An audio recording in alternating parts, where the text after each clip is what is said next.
ಆಕಾಶವಾಣಿ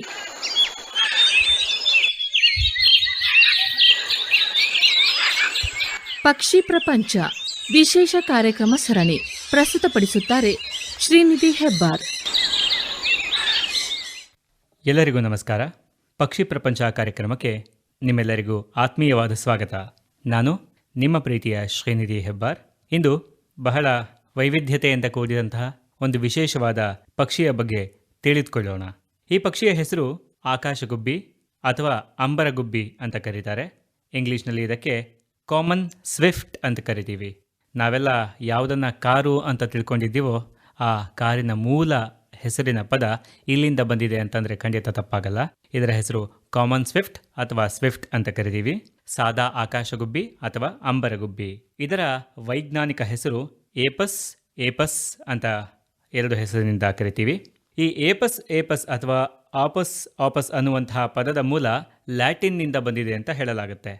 ಏಪಸ್ ಅಂತಂದರೆ ಅತ್ಯಂತ ವೇಗವಾಗಿ ಹಾರುವಂತಹದ್ದು ಅಥವಾ ವೇಗವಾಗಿ ಓಡುವಂತಹದ್ದು ಅಂತ ಆಗುತ್ತೆ. ವೇಗಿ ಎನ್ನುವಂತಹ ಅರ್ಥವನ್ನು ಕೊಡುತ್ತೆ ಈ ಲ್ಯಾಟಿನ್ ಭಾಷೆಯಲ್ಲಿ. ಪ್ರಾಚೀನರು ಈ ಪಕ್ಷಿಗೆ ಪಾದವಿಲ್ಲದ ಪಕ್ಷಿ ಅಂತ ಕರೀತಾ ಇದ್ರು. ಹಾಗಾಗಿ ಜರ್ಮನ್ ಭಾಷೆಯಲ್ಲಿ ಈ ಆಕಾಶಗುಬ್ಬಿಯನ್ನು ಮೌರ್ಸರ್ಗ್ಲರ್ ಅಂತ ಕರೀತಾರೆ. ಹಾಗೆಂದರೆ ಪುಟ್ಟ ಕಾಲುಗಳನ್ನು ಹೊಂದಿರುವಂತಹ ಮತ್ತು ಗೋಡೆಯ ಮೇಲೆ ಲಂಬವಾದಂತಹ ನೇರವಾದ ಗೋಡೆಯ ಮೇಲ್ಮೈಗೆ ಅಂಟ್ಕೊಂಡು ನಿಂತ್ಕೊಳ್ಳೋದಕ್ಕೆ ಪ್ರಯತ್ನವನ್ನು ಮಾಡುವಂತಹ ಪಕ್ಷಿ ಅಂತ ಅರ್ಥ.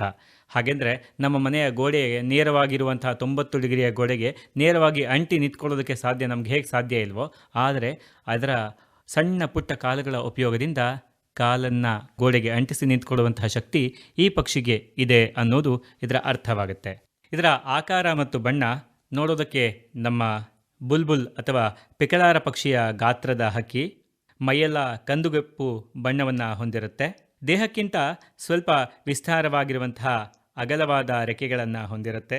ಈ ಪಕ್ಷಿಯು ಗಲ್ಲದ ಮೇಲೆ ಸಣ್ಣ ಬಿಳಿ ಅಥವಾ ಮಸುಕಾದ ಬೂದು ಬಣ್ಣದ ಒಂದು ಚುಕ್ಕೆಯನ್ನು ಹೊಂದಿರುತ್ತೆ.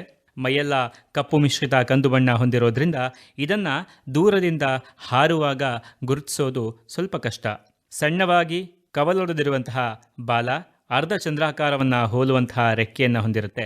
ಹಾಗಾಗಿ ಆಕಾಶದಲ್ಲಿ ಈ ಪಕ್ಷಿಯನ್ನು ಹಾರಬೇಕಾದ್ರೆ ನೋಡಿದಾಗ ನೀವು ಇದನ್ನು ಗುರುತಿಸಬಹುದು. ಆದರೆ ಇದನ್ನು ಗಂಡ ಅಥವಾ ಹೆಣ್ಣು ಅಂತ ಗುರುತಿಸೋದು ತುಂಬ ಕಷ್ಟದ ಸಂಗತಿ. ಯಾಕಂದರೆ ಈ ಪಕ್ಷಿಯು ಕೂಡ ಮೋನೋಗಮಸ್ ಅಂತಂದರೆ ಏಕಸಂಗಾತಿಯನ್ನು ಹೊಂದಿರುವಂತಹ ಪಕ್ಷಿ. ಹಾಗಾಗಿ ಅದು ಹೆಣ್ಣು ಅಥವಾ ಗಂಡು ಅನ್ನೋದನ್ನು ಸೂಕ್ಷ್ಮವಾಗಿ ನೋಡಿದಾಗ ಮಾತ್ರ ಗೊತ್ತಾಗುತ್ತೆ. ಇಲ್ದಿದ್ದಲ್ಲಿ ಅದನ್ನು ಯಾವ ಪಕ್ಷಿ ಅಂತ ಗುರುತಿಸೋದು ಕಷ್ಟ. ಈ ಪಕ್ಷಿಯಲ್ಲಿ ಸಾಧಾರಣವಾಗಿ ನಮಗೆ ಬಾನಾಡಿ ಹಕ್ಕಿಗಳು ಅಂತ ಕರಿತೀವಿ. ಸ್ವಿಫ್ಟ್, ಸ್ವ್ಯಾಲೋ, ಮಾರ್ಟಿನ್ ಈ 3 ಪಕ್ಷಿಗಳನ್ನು ಬಾನಾಡಿ ಅಥವಾ ಅಂಬರ ಹಕ್ಕಿಗಳು ಅಂತ ಕರಿತೀವಿ. ಈ ಅಂಬರ ಹಕ್ಕಿಗಳು ಯಾವಾಗಲೂ ನೋಡೋದಕ್ಕೆ ಸ್ವಲ್ಪ ಒಂದೇ ಥರ ಇರುತ್ತೆ. ಆದರೆ ಬಾಲದಲ್ಲಿ ಮತ್ತು ರೆಕ್ಕೆಯಲ್ಲಿರುವಂತಹ ವ್ಯತ್ಯಾಸಗಳಿಂದ ಈ 3 ಪಕ್ಷಿಗಳನ್ನು ಬೇರ್ಪಡಿಸುವಂತಹದ್ದು ನಮಗೆ ಸುಲಭವಾಗಿ ಗೊತ್ತಾಗುತ್ತೆ. ಈ ಪಕ್ಷಿಯ ಕೂಗು ಯಾವ ರೀತಿಯಲ್ಲಿರುತ್ತೆ ಅನ್ನೋದನ್ನು ಕೇಳಿಸ್ಕೊಳ್ಳೋಣ.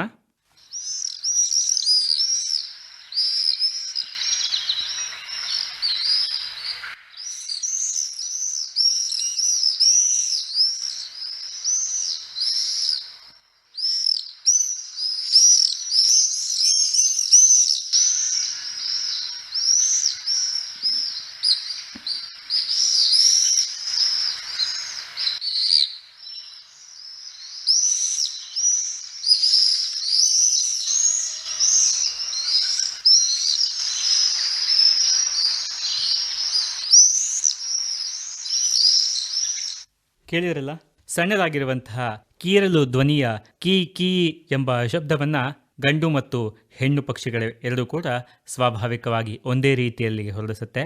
ಆದರೆ ಹೆಣ್ಣಿನ ಸ್ವರದಲ್ಲಿ ಸ್ವಲ್ಪ ವಿಭಿನ್ನತೆಯನ್ನು ಕಾಣಬಹುದು.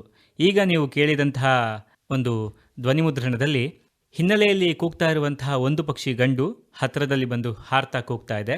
ಕೆಳಗಡೆ ಗೂಡಿನಲ್ಲಿ ಇರುವಂತಹ ಹೆಣ್ಣು ಪಕ್ಷಿ ಇನ್ನೊಂದು ದೂರದಲ್ಲಿ ಕೂಗುವಂಥ ಶಬ್ದ ಕೇಳ್ತಾ ಇದೆ. ಒಂದಕ್ಕೊಂದು ಸಂವಹನ ನಡೆಸ್ತಿರುವಾಗ ಇದನ್ನು ಧ್ವನಿ ಮುದ್ರಿಸಲಾಗಿದೆ. ಹಾಗಾಗಿ ಹೆಣ್ಣು ಮತ್ತು ಗಂಡಿನ ಸ್ವರಗಳಲ್ಲಿ ಸ್ವಲ್ಪ ವಿಭಿನ್ನತೆಯನ್ನು ನಾವು ಕಾಣಿಸ್ಬೋದು. ಸಾಧಾರಣವಾಗಿ ಹೆಚ್ಚಿನ ಶಬ್ದವನ್ನು ಮರಿ ಮಾಡುವಂತಹ ಸಮಯದಲ್ಲಿ ಹೆಣ್ಣು ಹಕ್ಕಿ ಮಾಡುತ್ತೆ. ಅದನ್ನು ಬಿಟ್ಟರೆ ಬೇರೆ ಯಾವುದೇ ಸಮಯದಲ್ಲಿ ಈ ಪಕ್ಷಿ ಹೆಚ್ಚಾಗಿ ಕೂಗೋದು ಅಥವಾ ಗಲಾಟೆ ಮಾಡೋದು ತುಂಬ ಅಪರೂಪ ಅಂತ ಹೇಳ್ಬೋದು. ಈ ಪಕ್ಷಿ ಸಾಧಾರಣವಾಗಿ 5 ರಿಂದ 10 ವರ್ಷಗಳವರೆಗೆ ಸಾಧಾರಣ ಜೀವಿತಾವಧಿಯನ್ನು ಹೊಂದಿದೆ. ಆದರೂ ಕೂಡ ಏಕಾಂಗಿಯಾಗಿ 15ರಿಂದ 20 ವರ್ಷಗಳವರೆಗೂ ಕೂಡ ಬದುಕಿದ್ದಂತಹ ಹಲವಾರು ಉದಾಹರಣೆಗಳನ್ನು ನಾವು ನೋಡಬಹುದು. ಹಾಗಾಗಿ ಅಂದಾಜು ನಾವು 5ರಿಂದ 10 ವರ್ಷಗಳವರೆಗೂ ಬದುಕುತ್ತೆ ಅನ್ನುವಂತಹ ಒಂದು ಉದಾಹರಣೆಯನ್ನು ತೆಗೆದುಕೊಳ್ಳಬಹುದು. ಆಹಾರಕ್ಕಾಗಿ ಪ್ರಮುಖವಾದಂತಹ ಕೀಟಾಹಾರಿ ಪಕ್ಷಿ ಅಥವಾ ಇನ್ಸೆಕ್ಟಿವೋರಸ್ ಅಂತ ಕರೀಬಹುದು. ಪ್ರಧಾನ ಆಹಾರವಾಗಿ ಹಾರುವ ಕೀಟಗಳಾಗಿರುವಂತಹ ಸೊಳ್ಳೆಗಳು, ನೊಣಗಳನ್ನು ಸೇವಿಸುತ್ತೆ. ಸಣ್ಣ ಜೀರುಂಡೆಗಳು, ಜೇಡಗಳು ಮರದ ಸಸ್ಯಗಳ ಮೇಲಿರುವ ಸಂದರ್ಭದಲ್ಲಿ ಹಿಡಿದು ಅದನ್ನು ಸೇವಿಸುತ್ತೆ. ಇದಲ್ಲದೆ ಪೌಷ್ಟಿಕಾಂಶಕ್ಕೋಸ್ಕರ ಮಿಡತೆ, ಮೇಣದ ಪತಂಗ ಅಥವಾ ಮೇಣದ ಪತಂಗದ ಲಾರ್ವಾಗಳು ಗಿಡದ ಮೇಲಿರುವಂತಹ ಹಸಿರು ಹೇನುಗಳನ್ನು ಹಿಡಿದು ಸೇವಿಸುತ್ತೆ. ಈ ಪಕ್ಷಿ ಹಾರುವಾಗ ಹಲವಾರು ಬೇಟೆಯನ್ನು ಮಾಡುತ್ತೆ. ಹಾಗೆ ಮರದ ಮೇಲೆ ಕೂತಾಗ ಕೂಡ ಬೇಟೆಯನ್ನು ಮಾಡಿ ಆಹಾರವನ್ನು ಸೇವಿಸುತ್ತೆ. ಆದರೆ ಯಾವುದೇ ಕಾರಣದಲ್ಲೂ ಕೂಡ ನೆಲದ ಮೇಲೆ ಇಳಿದು ಆಹಾರ ಬೇಟೆಗೆ ಯಾವತ್ತೂ ಕೂಡ ಹೋಗೋದಿಲ್ಲ. ಹಾರುವಾಗ ಅಥವಾ ಮರದ ಮೇಲೆ ಮಾತ್ರ ತನ್ನ ಆಹಾರವನ್ನು ಹುಡುಕಿ ಹಿಡಿದು ತನ್ನ ಮೊಟ್ಟೆ ಮರಿಗಳಿಗೆ ಹಾಗೂ ತಾನು ಸೇವಿಸುತ್ತೆ. ಇದು ಏಕಸಂಗಾತಿ ಪಕ್ಷಿಯಾಗಿರೋದು ಅಷ್ಟೇ ಅಲ್ಲದೆ ಇದರಲ್ಲಿ ಇನ್ನೂ ಒಂದಿಷ್ಟು ವಿಶೇಷಗಳನ್ನು ನಾವು ನೋಡಬಹುದು. ವಿಶೇಷ ಏನು ಅಂದರೆ ನಿಮಗೆಲ್ಲ ಆಶ್ಚರ್ಯ ಆಗುತ್ತೆ ಈ ಒಂದು ಮಾತನ್ನು ಹೇಳಿದಾಗ. ತನ್ನ ಇಡೀ ಜೀವನವನ್ನು ಹಾರುತ್ತಾ ಗಾಳಿಯಲ್ಲೇ ಕಳೆಯುತ್ತೆ. ಯಾವ ಕಾಲದಲ್ಲೂ ಕೂಡ ನೆಲಕ್ಕೆ ಇಳಿಯೋದಿಲ್ಲ. ಡಿಸೆಂಬರ್ನಿಂದ ಜೂನ್ವರೆಗೆ ಪರ್ವತದ ಅಥವಾ ಶಿಖರದ ಕಡಿದಾದ ಪ್ರದೇಶಗಳಲ್ಲಿ ಸ್ವಾಭಾವಿಕವಾಗಿರುವಂತಹ ಚಾವಣಿಗಳಲ್ಲಿ ಸಾಧಾರಣವಾಗಿ ಗೂಡನ್ನು ಮಾಡುತ್ತೆ. ಕೆಲವು ಆಧಾರಗಳ ಪ್ರಕಾರ ಮರಕುಟಿಗ ಅನ್ನುವಂತಹ ಪಕ್ಷಿಗಳನ್ನು ನೀವೆಲ್ಲ ಕೇಳಿರ್ತೀರ. ಅದು ಕೊರೆದಿರುವಂತಹ ಪೊಟರೆಯ ಮರದ ರಂಧ್ರಗಳಲ್ಲಿ ಅಥವಾ ಬಂಡೆಯ ಕಡಿದಾದ ಸ್ಥಳಗಳಲ್ಲಿ, ಮನೆಗಳ ಟೊಳ್ಳಾಗಿರುವಂತಹ ಪಕಾಸಿನ ಭಾಗಗಳಲ್ಲಿ ತಮ್ಮ ಲಾಲಾರಸದಿಂದ ಘನೀಕರಿಸಿರುವಂತಹ ಗೂಡನ್ನು ರಚಿಸುತ್ತೆ. ಬೇಸಿಗೆಯ ಸಮಯದಲ್ಲಿ ಸಂತಾನೋತ್ಪತ್ತಿ ಮಾಡುವುದರಿಂದ ತಮ್ಮ ಸಣ್ಣ ಕೀರಲು ಧ್ವನಿಯಿಂದ ಗುಂಪುಗಳನ್ನು ರೂಪಿಸುತ್ತೆ. 10ರಿಂದ 20 ಆಕಾಶಗುಬ್ಬೆಗಳು ಗೂಡು ಕಟ್ಟುವ ಪ್ರದೇಶದ ಮೇಲೆ ಹಾರಾಡುತ್ತಾ ಕೂಗುತ್ತಾ ಸಂದೇಶವನ್ನ ಇತರ ಗೂಡಲ್ಲಿರುವಂತಹ ಹಾಗೂ ಹಾರ್ತಿರುವಂತಹ ಪಕ್ಷಿಗಳಿಗೆ ಕೊಡುತ್ತೆ. ಸಂವಹನವನ್ನು ನಡೆಸುತ್ತೆ ಮತ್ತು ಅವು ಕೊಡುವಂತಹ ಉತ್ತರದ ಸಹಾಯದಿಂದ ಗೂಡಿಗೆ ಬೇಕಾದಂತಹ ಅವಶ್ಯಕವಾಗಿರುವಂತಹ ಪದಾರ್ಥಗಳನ್ನು ತಂದುಕೊಡೋದಕ್ಕೆ ಸಹಕಾರವಾಗುತ್ತೆ. ಇದರ ಸಂವಹನ ನೀವು ಹಿಂದೆ ಕೇಳಿದ್ರಲ್ಲ, ಅದನ್ನು ನೆನಪಿಸ್ಕೊಂಡ್ರೆ ನಿಮಗೆ ಗೊತ್ತಾಗುತ್ತೆ ಯಾವ ರೀತಿ ಗುಂಪಾಗಿ ಹಾರ್ತಿರುವಂತಹ ಪಕ್ಷಿಗಳು ನೆಲದ ಮೇಲೆ ಮೊಟ್ಟೆ ಇಟ್ಟಿರುವಂತಹ ಅಥವಾ ಮೊಟ್ಟೆ ಇಡಬೇಕಾಗಿರುವಂತಹ ಪಕ್ಷಿಯ ಜೊತೆಗೆ ಸಂವಹನವನ್ನು ನಡೆಸ್ತವೆ ಅಂತ. ಇವುಗಳು ಮೊಟ್ಟೆ ಸಾಧಾರಣ ಸಂಪೂರ್ಣವಾಗಿ ಅಚ್ಚ ಬಿಳಿ ಬಣ್ಣದಲ್ಲಿ ಇರುತ್ತೆ. ಸಾಧಾರಣವಾಗಿ ಭಾರತದಲ್ಲಿ ಸಂತಾನೋತ್ಪತ್ತಿಯನ್ನು ಮಾಡುವುದಿಲ್ಲ, ಯಾಕಂದರೆ ಇದು ವಲಸೆ ಹಕ್ಕಿ. ಪೋರ್ಚುಗಲ್, ಐರ್ಲೆಂಡ್, ಪೂರ್ವ ಚೀನಾ, ಸೈಬೀರಿಯಾ ಇಲ್ಲಿಯವರೆಗಿನ ಪ್ರದೇಶದಲ್ಲಿ ಸಾಧಾರಣವಾಗಿ ಸಂತಾನೋತ್ಪತ್ತಿಯ ಪ್ರದೇಶ ಅಂತ ಕರೆಯಲ್ಪಡುತ್ತೆ. ಹಾಗಾಗಿ ಎಷ್ಟು ವಿಶೇಷ ನೋಡಿ, ಜೀವನದಲ್ಲಿ ಒಂದು ಬಾರಿಯೂ ನೆಲದ ಮೇಲೆ ಕಾಲೇ ಇಡೋದಿಲ್ಲ ಅಂತಂದರೆ ಎಷ್ಟೊಂದು ವಿಶೇಷವಾದ ಹಕ್ಕಿ ಅಲ್ವಾ? ಹೌದು, ಖಂಡಿತ. ಅದಕ್ಕಿಂತ ಇನ್ನೊಂದು ವಿಶೇಷವಾದ ಸಂಗತಿ ಇದೆ, ನಿಮ್ಮೆಲ್ಲರಿಗೂ ಕೇಳಿದರೆ ಆಶ್ಚರ್ಯ ಅನಿಸುತ್ತೆ. ಮೊದಲೇ ಹೇಳಿದ ಹಾಗೆ ಇದು ವಲಸೆ ಹಕ್ಕಿ, ಗುಂಪಾಗಿ ವಲಸೆಯನ್ನು ಕೈಗೊಳ್ತವೆ.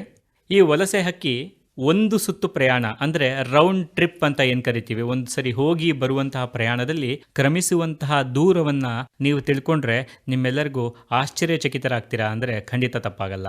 ವಾರ್ಷಿಕವಾಗಿ ಅಂದರೆ ಒಂದು ವರ್ಷದ ಒಂದು ಸುತ್ತು ಅಥವಾ ಒಂದು ರೌಂಡ್ ಟ್ರಿಪ್ನಲ್ಲಿ 9,600ರಿಂದ 80,000 ಕಿಲೋಮೀಟರ್ ದೂರ ಹೋಗಿ ಬರುವಂತಹ ಒಂದು ರೌಂಡ್ ಟ್ರಿಪ್ ದೂರ ಆಗಿದೆ ಅಂತ ಕರೀತಾರೆ. ಅದನ್ನು ಇವತ್ತಿನ ಸ್ಯಾಟಲೈಟ್ಗಳ ಸಹಕಾರದಿಂದ ಈ ಪಕ್ಷಿ ಎಲ್ಲಿಂದ ಎಲ್ಲಿವರೆಗೂ ಕ್ರಮಿಸುತ್ತೆ ಮತ್ತೆ ವಾಪಸ್ ಎಲ್ಲಿ ಬಂದು ಸೇರುತ್ತೆ ಅನ್ನೋದನ್ನು ಅತ್ಯುತ್ತಮ ನಿರ್ದಿಷ್ಟವಾಗಿ ನಿಖರವಾಗಿ ಗುರುತಿಸಿದ್ದಾರೆ.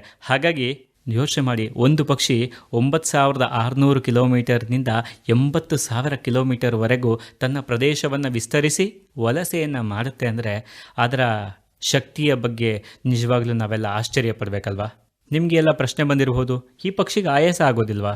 ನೀವು ಹೇಳಿದ್ರಲ್ಲ, ಒಂದು ಸರಿ 570ರಿಂದ 832 ಕಿಲೋಮೀಟ್ರು ದೂರ ಹಾರತ್ತೆ ಎಲ್ಲೂ ವಿಶ್ರಾಂತಿ ಇಲ್ಲದೆ ಅಂದರೆ ಖಂಡಿತ ಇದೊಂದು ವೈಜ್ಞಾನಿಕವಾಗಿ ಬರಬೇಕಾದಂತಹ ಪ್ರಶ್ನೆ. ಖಂಡಿತ ಹೌದು. ನಾನು ಮೊದಲೇ ಹೇಳಿದಾಗೆ ಇದು ಯಾವತ್ತೂ ನೆಲವನ್ನು ಮುಟ್ಟೋದಿಲ್ಲ. ಈ ಪಕ್ಷಿಗಳಿಗೆ ಒಂದು ವಿಶೇಷವಾದಂತಹ ಶಕ್ತಿ ಇದೆ. ಯಾವತ್ತೂ ನೆಲವನ್ನು ಮುಟ್ಟೋದಿಲ್ಲ ಅಂದಾಗ ಆಹಾರವನ್ನು ಗಾಳಿಯಲ್ಲೇ ಹುಡುಕೋಬೇಕು ಅಥವಾ ಮರದಲ್ಲೇ ಹುಡುಕೊಳ್ಬೇಕು. ಈ ಎರಡು ಸಂದರ್ಭ ಬಿಟ್ಟು ನೆಲಕ್ಕೆ ಯಾವತ್ತೂ ಇಳಿಯೋದಿಲ್ಲ.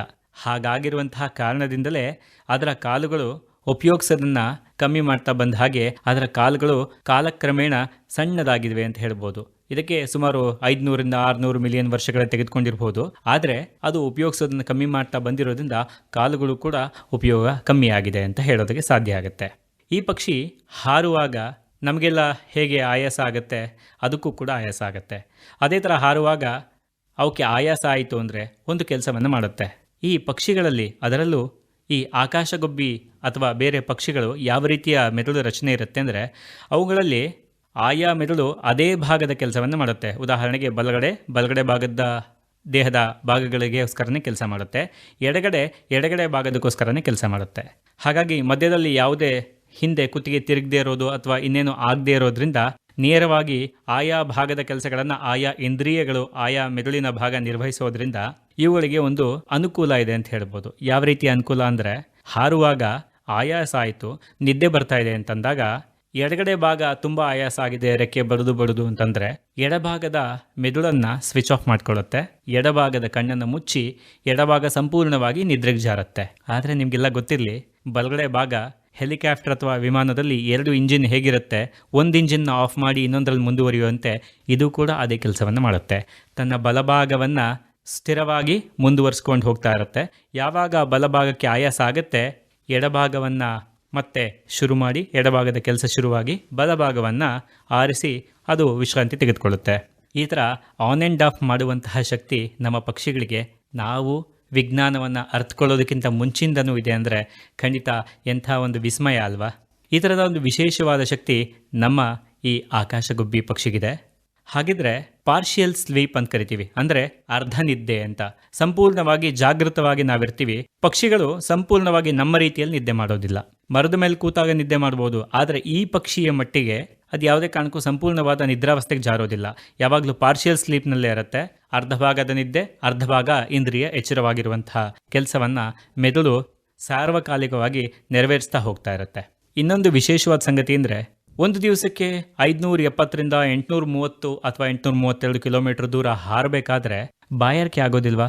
ಮಧ್ಯದಲ್ಲಿ ಎಷ್ಟೊಂದು ಬಿಸಿಲಿನಂತಹ ತಾಪಮಾನ ಹೆಚ್ಚಾಗಿರುವಂತಹ ಜಾಗಗಳೆಲ್ಲ ಇರುತ್ತೆ.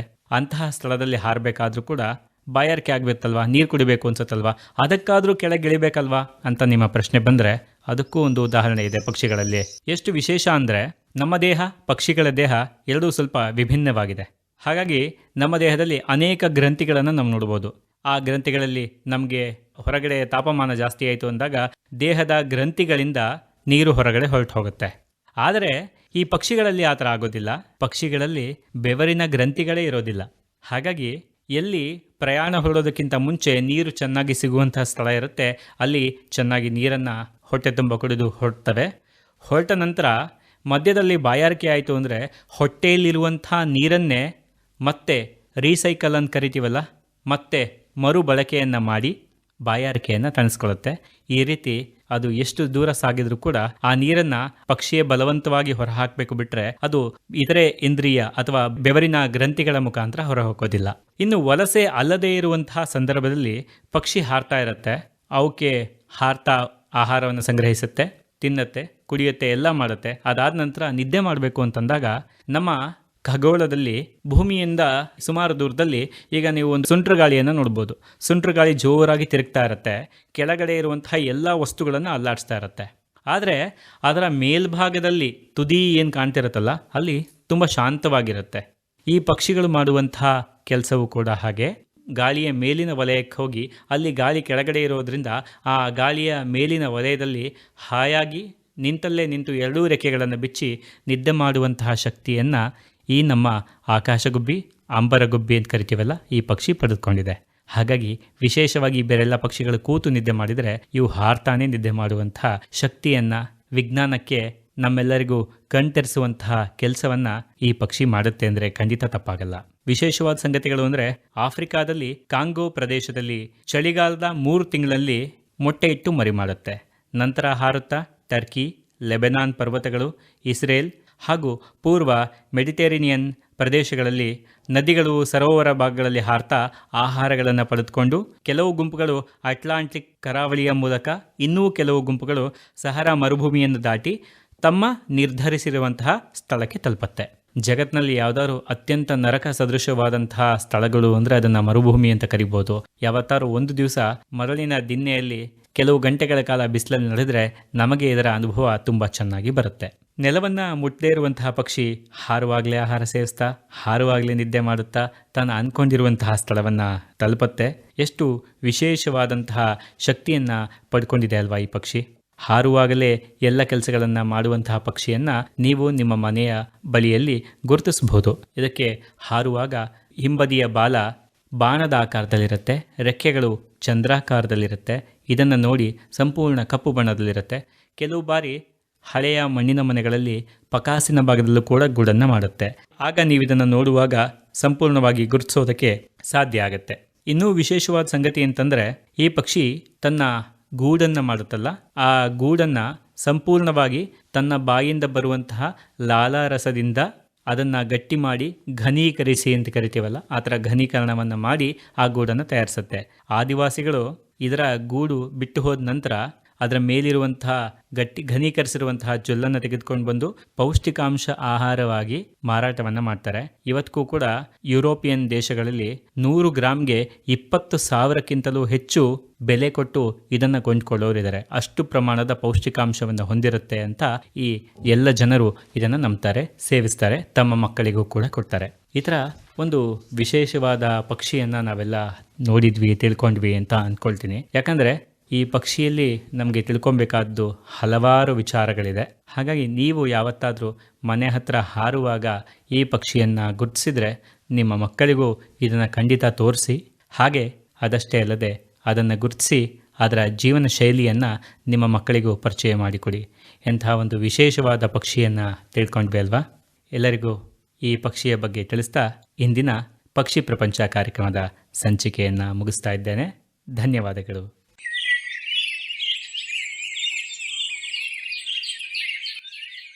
ಪಕ್ಷಿ ಪ್ರಪಂಚ ವಿಶೇಷ ಕಾರ್ಯಕ್ರಮ ಸರಣಿ ಕೇಳಿದಿರಿ.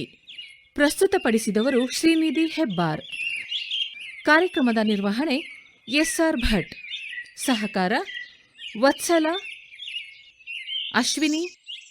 ಈ ಕಾರ್ಯಕ್ರಮ ಆಕಾಶವಾಣಿ ಭದ್ರಾವತಿ ಕೇಂದ್ರದಿಂದ ಮೂಡಿಬಂದಿತು.